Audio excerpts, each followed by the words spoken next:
My brother and I were supposed to be inseparable. Growing up, we were partners in everything: school projects, sports, even our first attempts at making money. People used to say, those two will build an empire together one day.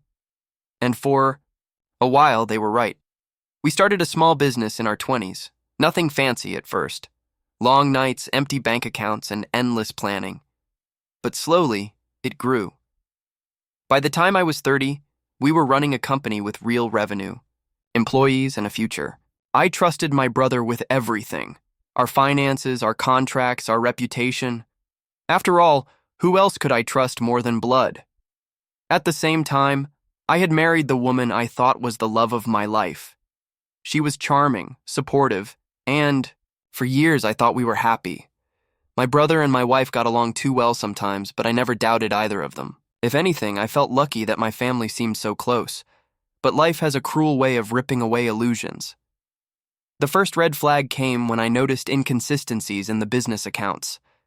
Money was disappearing, investments were being made without my approval, and somehow my brother always had excuses. "It's for the growth of the company," he'd say. "Trust me, you'll see the results soon." I wanted to believe him. I brushed it off. Then came the second betrayal, the one that destroyed me. One night I came home earlier than usual. My wife wasn't expecting me. I walked into my own bedroom and found her in my bed, with my brother. The scene burned into my brain, her guilt, his arrogance, and my entire world collapsing in a single heartbeat. They didn't even apologize. My brother had the audacity to smirk. "You've always been the safe one, the boring one. You build things, I take them further. You can't give her the life I can." And my wife? She didn't deny it. She just looked at me with pity and said, "I love him. I think I always have." That night, I lost not just my wife and my brother, but also the business. Because the very next week, I discovered the full scope of their betrayal. While I was working tirelessly, they had been plotting together. My brother siphoned company funds, transferred assets to accounts under his name, and, using my wife's connections, locked me out of the company I had helped build from scratch. I was ruined. At least that's what they thought. For months I lived like a ghost. Friends pitied me. Family whispered behind my back. My brother and ex-wife flaunted their new relationship and new wealth like a trophy. But what they didn't know was that I wasn't broken, I was planning. Revenge isn't about rage, it's about patience. Quietly, I gathered every document, every email, every contract my brother had ever signed. I hired forensic accountants, lawyers, and investigators. Piece by piece, I built a case so airtight that not even his silver tongue could wriggle out of it. Then came my move. At the company's annual investor meeting, an event my brother was leading, I walked in uninvited, carrying the thick stack of evidence. The room went silent when they saw me. My brother tried to play it cool.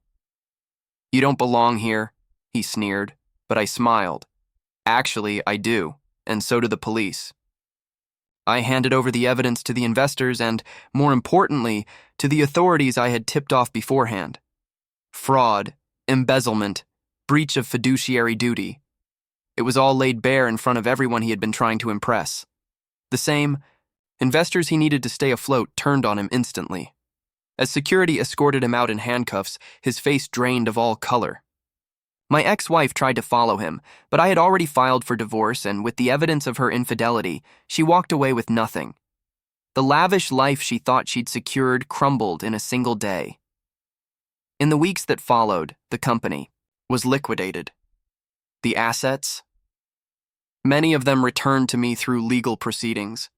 I used them to start fresh, a new business, built carefully, this time with partners I could trust. Investors backed me because they saw who the real visionary was, and my brother. He spent years in prison. My ex-wife, stripped of her illusions, left him when the money dried up. Last I heard, she was working a regular job, far from the glamorous life she imagined. People ask me if I regret anything, if I'd go back and change how I handled it. My answer is always the same: no, because my revenge wasn't about destroying them. It was about reclaiming myself. They stole my wife, They stole my business. But I took back my dignity, my future, and I made sure the world saw them for what they really were. Parasites who thrived on betrayal. And that's why my revenge will always be remembered as legendary.